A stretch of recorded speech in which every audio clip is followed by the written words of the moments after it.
Bismillahirrahmanirrahim. Assalamualaikum warahmatullahi wabarakatuh. Perkenalkan, nama saya Muhammad Fikri, NIM 2010641028 dari Fakultas Teknik, Prodi Teknik Mesin. Di sini saya akan menjelaskan sedikit tentang pengertian zakat, sedekah, wakaf, dan hibah, serta apa perbedaannya dari pengertian tersebut. Pertama-tama yaitu zakat. Dari segi bahasa, zakat memiliki arti tubuh, berkembang, subur, ataupun bertambah. Dalam Al-Quran, Allah Subhanahu wa Ta'ala bersabda, "Ambillah zakat dari sebagian harta mereka.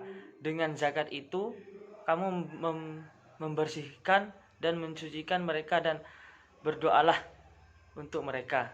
Sesungguhnya doa kamu itu menjadi ketentraman jiwa bagi mereka, dan Allah Maha mendengar lagi Maha mengetahui." Quran surat At-Taubah ayat 103. Sedangkan menurut istilah, zakat diartikan sebagai pengambilan di harta tertentu menurut sifat tertentu dan untuk diberi kepada suatu golongan tertentu, seperti yang didefinisikan oleh Al-Mawardi dalam kitab Al-Hawi. Sebagai salah satu rukun Islam, zakat merupakan sedekah yang hukumnya wajib. Jadi, zakat bukan hanya karena kedermawanan, tetapi kewajiban bagi setiap umat muslim yang telah memenuhi persyaratan zakat. Selain menjadi ibadah wajib yang telah diatur dalam Al-Quran dan hadis seperti sholat, puasa, dan haji, zakat juga mempunyai fungsi sosial dan termasuk dalam amal sosial kemasyarakatan, karena zakat akan diberikan kepada golongan yang berhak. Dan selanjutnya yaitu sedekah. Jika diartikan menurut KBBI, sedekah atau dalam bahasa Indonesia adalah sedekah, berarti pemberian sesuatu kepada fakir miskin atau orang yang berhak menerima yang di luar kewajiban zakat dan menyesuaikan dengan kemampuan si pemberi. Secara umum, sedekah juga bisa memiliki makna mengamalkan harta di jalan Allah Subhanahu wa Ta'ala tanpa mengharap imbalan dan hanya berharap akan balasan ridhonya sebagai bukti kebenaran iman. Sedekah juga umum disebut dengan istilah donasi ataupun derma. Mengenai sedekah, Allah Subhanahu wa Ta'ala berfirman dalam Al-Quran surat Al-Baqarah ayat 245. Barang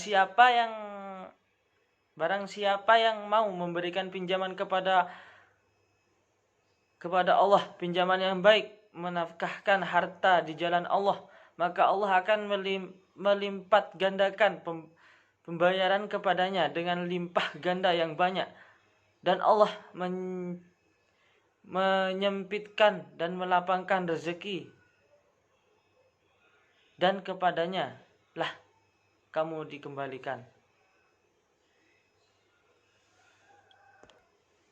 Tetapi sebenarnya apapun kebaikan yang kita lakukan kepada orang lain juga bisa dianggap sebagai sedekah. Bahkan dari hal kecil pun dan sederhana pun seperti tersenyum atau membantu orang lain itu termasuk dalam kategori sedekah. Dan selanjutnya yaitu wakaf. Secara sederhana, wakaf bisa dikatakan sebagai sedekah yang bentuknya aset seperti tanah, rumah, bangunan produktif seperti rumah sakit, sekolah, masjid, dan lainnya. Wakaf termasuk amal jariah karena sedekahnya untuk kepentingan umum.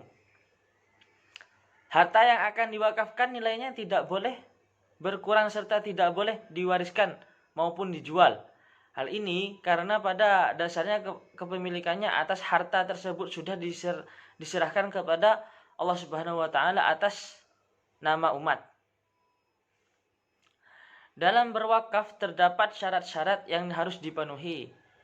Baik dari al-waqif, yaitu orang yang berwakaf, al-muwaqquf atau harta yang akan diwakafkan, al-mauquf alaih atau orang yang akan menerima wakaf, manfaat dari wakaf, dan juga siyghah yaitu ucapan atau perjanjian wakaf. Perlu Anda ketahui juga bahwa wakaf merupakan salah satu ibadah yang amalnya istimewa, karena wakaf termasuk amal jariyah sehingga pahalanya akan terus mengalir meskipun yang wakaf sudah meninggal. Selain itu, dalam berwakaf juga bisa diatasnamakan untuk orang lain dengan membaca penjelasan mengenai pengertian dari masing-masing istilah. Apakah Anda sudah paham perbedaannya dari beberapa penjelasan di atas? Selain itu, dalam berwakaf juga bisa tidak hanya tahu dan paham, namun diharapkan Anda juga bisa mengamalkan setiap tindakan baik tadi. Sudah menjadi kewajiban bagi orang muslim untuk membantu sesama dengan menafkahkan sebagian hartanya, baik melalui zakat, sedekah, infak maupun wakaf, sesuai ketentuan yang telah diatur dalam Al-Quran hadis. Selanjutnya, hibah.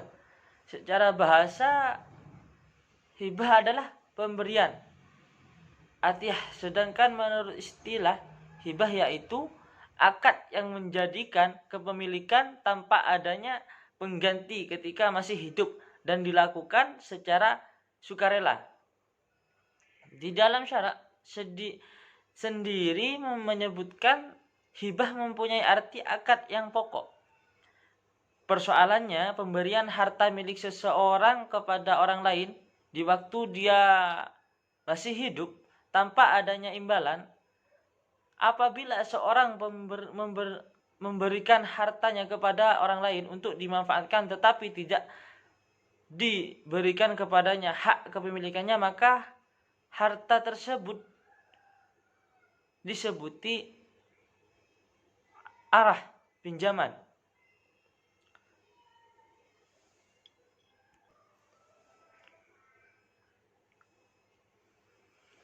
Adapun juga ada di sini beberapa macam barang yang harus disakati dan berapa besarnya. Salah satu kewajiban umat muslim adalah membayar zakat fitrah yang dibayar setiap bulan Ramadan. Zakat dibayarkan dengan 3,5 liter makanan pokok dari daerah tanpa adanya tinggal. Dalam hal ini, Indonesia adalah beras. Selain zakat fitrah, ternyata masih banyak macam-macam zakat yang ada. Terdapat macam-macam zakat yang wajib Anda ketahui, serta ketentuannya antara lain yaitu zakat fitrah. Salah satu jenis zakat yang wajib ditunaikan umat Islam adalah zakat fitrah. Seperti yang telah disebutkan tadi, zakat fitrah adalah jenis zakat yang wajib dibayarkan umat Islam ketika pada bulan suci Ramadan atau hari raya Idul Fitri datang. Selanjutnya, zakat fitrah dapat dibayar dengan 3,5 liter makanan pokok dari daerah yang bersangkutan. Di Indonesia biasanya orang yang berzakat fitrah itu memberikan sebagian beras. Adanya juga yang memberikan biji-bijian, gandum hingga kurma kering untuk diberikan sebagai zakat fitrah. Fungsi zakat fitrah bertujuan mensucikan orang yang berpuasa di ucapan kotor dan perbuatan dosa. Hal ini dilakukan dengan cara memberikan makanan kepada fakir miskin dengan membantu mencukupi kebutuhan fakir miskin. Dan selanjutnya zakat mal. Selain zakat fitrah ternyata ada macam-macam zakat lainnya, yakni zakat mal. Dalam kurung, zakat mal itu adalah zakat penghasilan. Selanjutnya ada beberapa jenis zakat penghasilan, yaitu zakat hasil pertambangan, hasil pertanian, hasil laut, hasil ternak, hasil perak, dan masing-masing jenis zakat memiliki ketentuan dan memiliki perhitungan sendiri. Pergolongan zakat bahkan sudah diatur dalam undang-undang pengelolaan zakat, diatur dalam undang-undang pengelolaan zakat nomor 38 tahun 1998. Zakat adalah harta yang wajib disisihkan oleh seorang muslim atau badan yang dimiliki oleh orang muslim sesuai dengan ketentuan agama untuk diberikan kepada yang berhak menerimanya. Salah satu undang-undang tersebut juga menjelaskan tentang pengelolaan zakat, fungsi zakat, dan siapa yang berhak mengatur zakat. Berikut beberapa ketentuan zakat yang ada di Indonesia. Emas dan perak. Ketentuan zakat yang pertama adalah ketentuan zakat emas dan perak. Anda diwajibkan membayar zakat yang cukup nisabnya dan telah dimiliki selama setahun. Perhitungannya adalah sebesar 2,5% dari nilai emas tersebut. Sebagai contoh, jika Anda memiliki emas sebesar 100 gram, maka zakat yang wajib dibayar adalah harga 2,5% dari emas tersebut.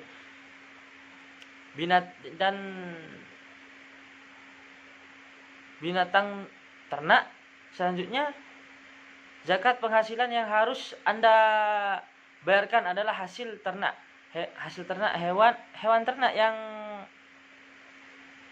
terkena wajib zakat adalah dengan hewan yang memberikan manfaat bagi manusia, digembalakan, mencari makan sendiri melalui gembala, telah dimiliki 1 tahun dan mencapai nisab.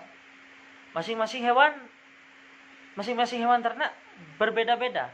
Sebagai contoh, sapi, jika jumlahnya mencapai 30 ekor seumpamanya, maka zakatnya berupa seekor anak sapi 1 tahun.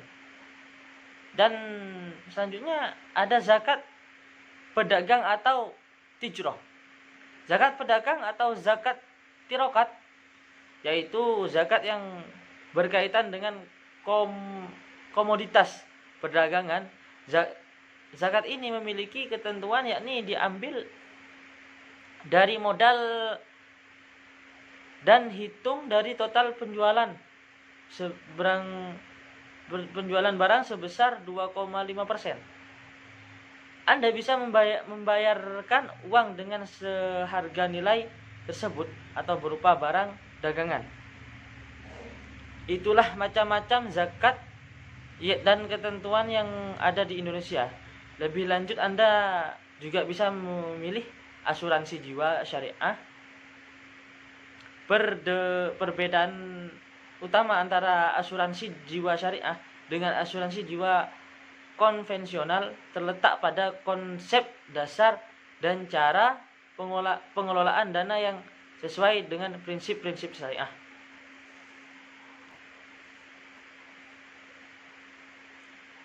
Asuransi jiwa syariah adalah asuransi yang didasari prinsip saling tolong-menolong dan melindungi di antara para peserta melalui kontribusi ke dana tabaruk, yaitu kumpulan dana kebajikan dari uang kontribusi para peserta asuransi jiwa syariah yang setuju untuk saling bantu bila terjadi risiko di antara mereka.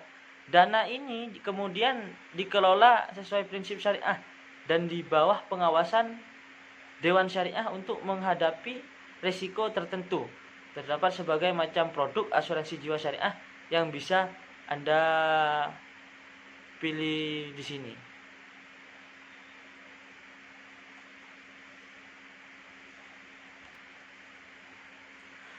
Berapa zakat fitrah dan selanjutnya akan saya menjelaskan berapa zakat fitrah yang sesuai hadis jika dikonversikan dalam satuan kilogram.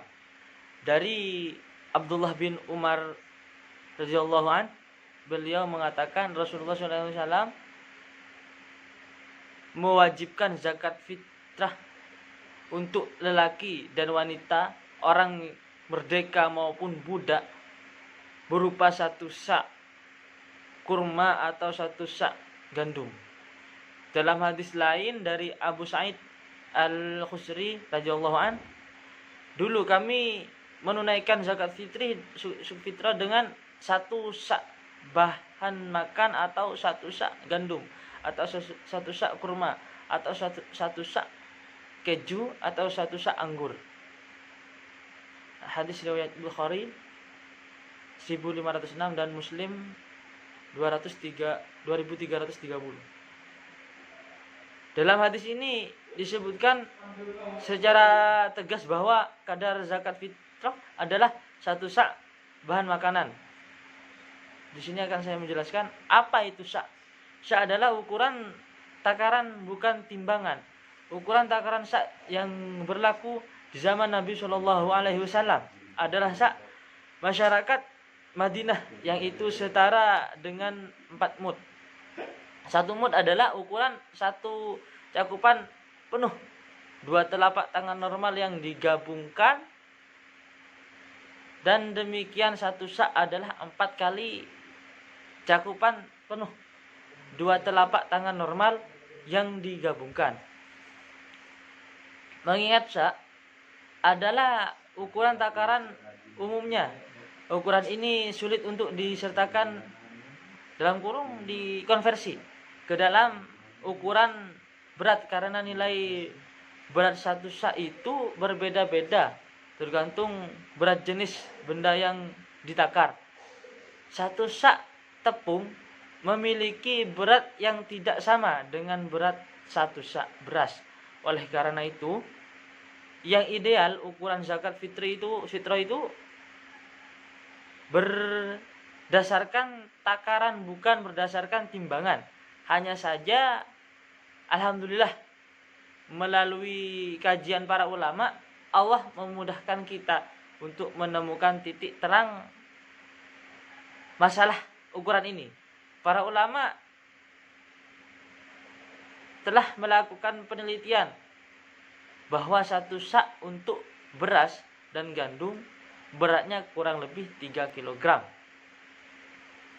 Ringkasan kadar zakat 1 sak yaitu 4 mud. 1 mud cakupan penuh 2 telapak tangan normal yang digabungkan. 1 sak 4 kali cakupan penuh 2 telapak tangan yang digabungkan. 1 sak beras kurang lebih setara dengan 3 kg beras. 1 sak gandum kurang lebih setara dengan 3 kg gandum. Insya Allah untuk zakat fitrah 3 kg sangat aman, dan kami sarankan agar dikeluarkan 3 kg lebih, baik dilebihkan daripada kurang. Lebih baik dilebihkan daripada kurang, karena jika lebih, kelebihannya menjadi sedekah. Dan selanjutnya di sini akan saya menjelaskan, bolehkah zakat fitrah dengan harta atau uang, dan siapa yang paling berhak menerimanya. Banyak yang memperdebatkan apakah zakat fitrah dengan uang itu diperbolehkan atau tidak. Pasalnya zakat fitrah sejatinya ditunaikan dengan menyumbangkan bahan-bahan pokok seperti beras. Sebelumnya lebih jauh mengenai polemik menunaikan zakat fitrah, ada baiknya ketahui dulu jenis-jenis zakat yang ditunaikan umat muslim. Setidaknya ada 2 zakat. Yang pertama zakat fitrah dan kedua zakat mal. Semua muslim, baik pria maupun wanita yang mampu diwajibkan mengeluarkan zakat. Tujuannya adalah tentu untuk mensucikan harta, karena di dalam Islam ada amalan yang menyebut sebagian harta yang tidak dapat adalah hak fakir miskin. Zakat mal adalah zakat harta yang bisa dibayarkan setiap bulan. Syaratnya kamu harus mampu. Berbeda dengan zakat mal, waktu yang tepat untuk menunaikan zakat fitrah adalah sejak saat awal bulan Ramadan sampai batas sholat Idul Fitri. Setelah melewati batasan waktu tersebut, maka disebut dengan sedekah. Selain untuk mensucikan harta, zakat fitrah juga bertujuan untuk menyempurnakan amalan dan pahala kita selama berpuasa. Pada dasarnya zakat fitrah dibayar dengan bahan makanan pokok. Lantas apakah bisa membayar zakat fitrah dengan uang? Besarnya zakat fitrah. Zakat fitrah dengan uang. Ilustrasi zakat. Sebelumnya mengulas tentang pembayaran zakat fitrah dengan uang, ada baiknya kita mengetahui dulu tentang besaran zakat tahunan ini. Zakat fitrah berbeda dengan zakat lainnya karena memang dikeluarkan setahun sekali pada saat bulan Ramadan. Nabi Muhammad SAW memerintahkan umatnya untuk menyumbangkan 1 sak kurma dan 1 sak gandum ke sesama muslim yang membutuhkan. Dikutip dari laman resmi,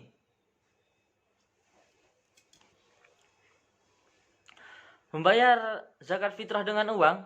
Zakat fitrah dengan uang hukumnya tentang membayar zakat fitrah dengan uang seperti menjadi polemik.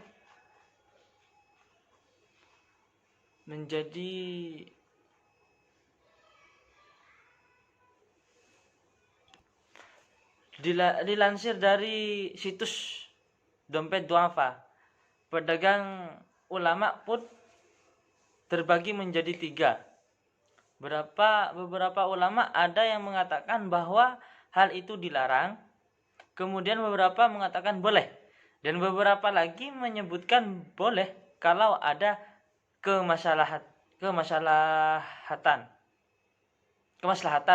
Di Indonesia sendiri para ulama sepakat bahwa membayar zakat fitrah boleh menggunakan uang. Pertimbangannya adalah kebutuhan kini tidak hanyalah soal pangan. Bisa saja fakir miskin tersebut kelebihan beras, namun ia nggak punya pakaian yang layak atau bahan sedekah terlilit utang. Kalau seandainya diberikan dalam bentuk beras, memang bisa dijual kembali dan uangnya bisa digunakan untuk menutupi kebutuhan lainnya. Namun, bisa jadi nilai jual kembalinya lebih rendah dari nilai semula. Atas pertimbangan tersebut, maka umat Islam diperbolehkan membayar zakat fitrah dengan uang. Kalau membayar dengan uang tinggal disesuaikan saja besarnya dengan harga 2,5 kg kualitas terbaik. Siapa saja yang berhak menerima zakat? Siapa yang berhak menerima zakat? Kamu bisa menunaikan zakat fitrah dengan uang ke orang-orang yang membutuhkan. Dalam kitab suci Al-Quran terdapat paling tidak 8 golongan yang berhak menerima. Golongan fakir, golongan miskin, mu'alaf, budak, gharim, sabillah, musafir, dan beberapa tadi itu dijelaskan. Golongan fakir mereka yang gak mampu memenuhi kehidupan sehari-harinya. Golongan miskin mereka yang memiliki uang sedikit namun hanya cukup untuk memenuhi kehidupan sehari-hari. Mu'alaf orang yang baru masuk Islam, budak zakat bisa diberikan dalam rangka membebaskan budak. Gharim orang yang memiliki hutang. Sabilillah orang-orang yang bekerja untuk kepentingan banyak orang, misalnya tenaga pendidik, tenaga kesehatan, panti asuhan, pendakwah. Musafir orang yang sedang menempuh perjalanan jauh. Zakat fitrah bisa diserahkan langsung yang membutuhkan, asalkan kamu harus meyakini betul bahwa orang yang kamu beri tersebut termasuk dalam golongan orang yang berhak menerima, yaitu yang sudah saya bacakan tadi. Ada 8 golongan tadi. Tetapi alangkah lebih baiknya kamu memberikannya melalui lembaga-lembaga penyaluran zakat. Tujuannya agar lebih tepat sasarannya. Biasanya di masjid-masjid itu setiap daerah menerima sumbangan zakat fitrah untuk disalurkan kembali. Tetapi kini zaman sudah semakin canggih. Kamu sudah bisa membayar zakat online. Banyak lembaga-lembaga penyaluran zakat yang kredibel dan bisa dipercaya. Sebut saja Lazismu, yaitu lembaga penyaluran zakat bantuan organisasi Islam Muhammadiyah. Ada juga Badan Amil Zakat Nasional, Basnas. Ini merupakan satu-satunya lembaga penyalur zakat yang dibentuk oleh pemerintah. Selain dua itu, masih banyak lain lembaga-lembaga penyaluran zakat lainnya yang melayani pembayaran zakat via online. Bayar zakat online dinilai lebih praktis karena besarnya sudah tertera dan kamu tinggal transfer. Dijamin zakatmu akan tersalurkan dengan tepat sasaran. Mungkin itu tadi sekilas tentang membayar zakat fitrah dengan uang. Dan mungkin sekian dari saya penjelasan tentang zakat, macam-macam zakat dengan uang. Kurang lebihnya mohon maaf. Dari saya Muhammad Fikri, NIM 2010641028. Jika ada kata yang salah, mohon dimaafkan. Wassalamualaikum warahmatullahi wabarakatuh. Terima kasih.